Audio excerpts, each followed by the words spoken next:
I'm making a duck. But as you can imagine, we're not making just any old duck. We're making a duck based off the legendary tabletop role-playing game D&D. No, I'm not talking about Dungeons & Dragons. I'm of course talking about the Swedish adaptation, Drakar och Demoner. I'm not sure if calling it an adaptation is the right word, because the game is set in a different universe. But I mean, who really gives a honky-tonk about that? I'll call it an adaptation. One of my mottos in life is to always be yourself. Unless you can be a duck, of course. A thin layer of clay were added onto the entire armature, but because the arms and legs didn't have any aluminum foil on them, I squeezed out a little dribble of superglue. So the clay would stick to the armature wire and not just slip around when I started to poke it with my sculpting tools. I don't know about you, but I want my poultry well fed, so I made the belly looking a little less starving before moving on to the feathers. And I think they turned out okay, considering this was my first attempt at making clay look like feathers. I'm not really into sculpting things to look crazy over the top with dynamic poses. I think growing up painting monopose Warhammer models that look like they're about to poop their pants have cemented my love for that stiff and rigid style. But just to be hella clear about something, I'm not saying that just because I can't sculpt things like that. I mean, I can, I promise you. Stick around another day. The legs were starting to look good, but they need some protection. So I gave the duck some shin guards on both of the legs that were held up with some tiny clay ropes. Next up, it was time to make a head. And in my mind, this duck is a grumpy old city guard that is quite indifferent about the safety and well-being of others. But in all fairness, it was quite hard to make a duck's face convey anything other than that.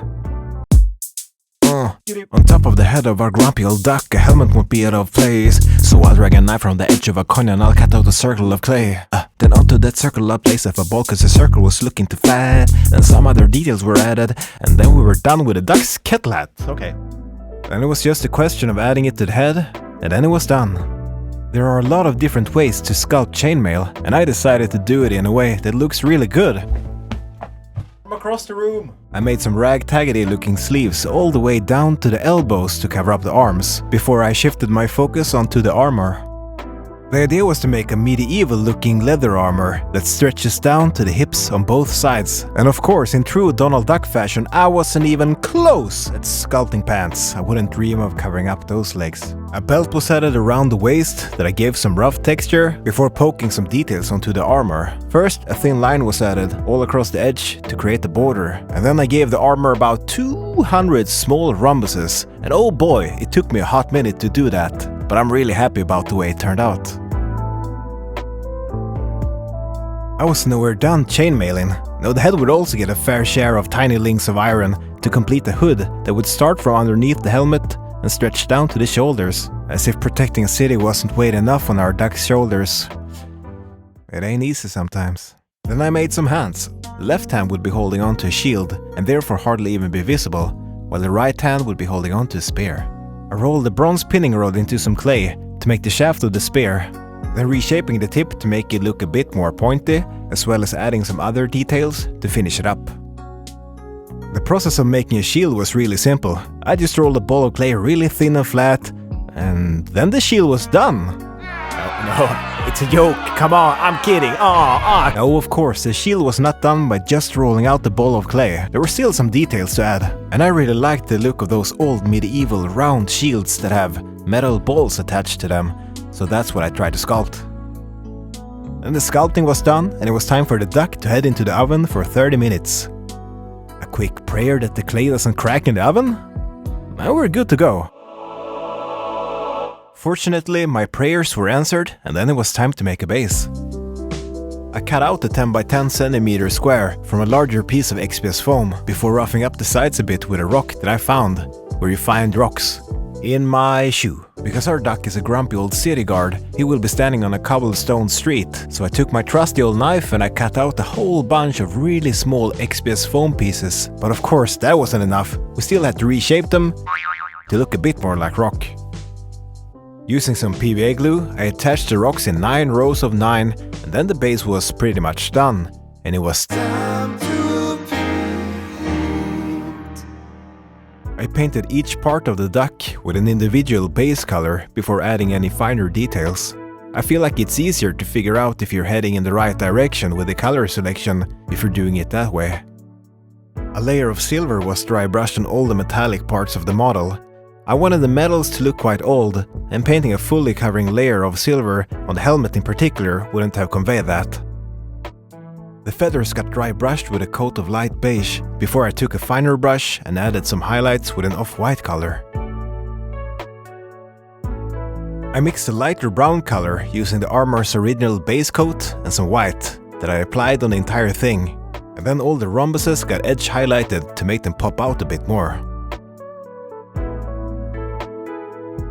Finally, a really watered down glaze to tie the colors together. I applied a healthy amount of orange highlights to the legs and the feet before I moved on to the face. In case you were wondering what kind of duck we're making, well, of course we're making a mallard on guard. And since male mallards have a really characteristically green face, I thought it would be appropriate to paint it that way. A couple layers of green were applied on the face, and I made sure to make the area around the eyes the brightest. I glazed a darker orange on the underside of the beak before painting highlights with a lighter yellow on top. Even though the back of the shield wouldn't be all that visible when it was glued on the model, I still painted it to look like individual parts of wood attached together. I didn't want the front of the shield to have a natural wood color, so I painted it with a muted green before a whole bunch of thin lines in different shades of green were applied. But just like with the back of the shield, I still wanted the front to look like pieces of wood attached together, so I painted some darker lines of brown to get some separation. The spear was painted in a similar fashion to the shield, but I wanted the spear to have a more natural wood color to it. Lastly, I painted the belt to look like really worn old leather, and then the duck was done and it was time to paint the base. The base got painted with a brown and a grey color that I applied by wet blending them together, and in all my eagerness, I didn't realize that I'd painted myself into a corner. But there's nothing a toothpick can't help you with. When the first layer had dried, then I stippled on some light brown, blue and red onto the entire base. And to make it look a bit more like rock and a bit less like a clown puked on the street, I started to dry brush a couple of layers of grey on it that progressively would get lighter and lighter.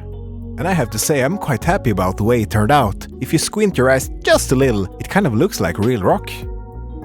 I'm gonna show you the final results in just 1 second, but before that, I just want to say thank you so much for sticking around to the end of the video. Thank you very much.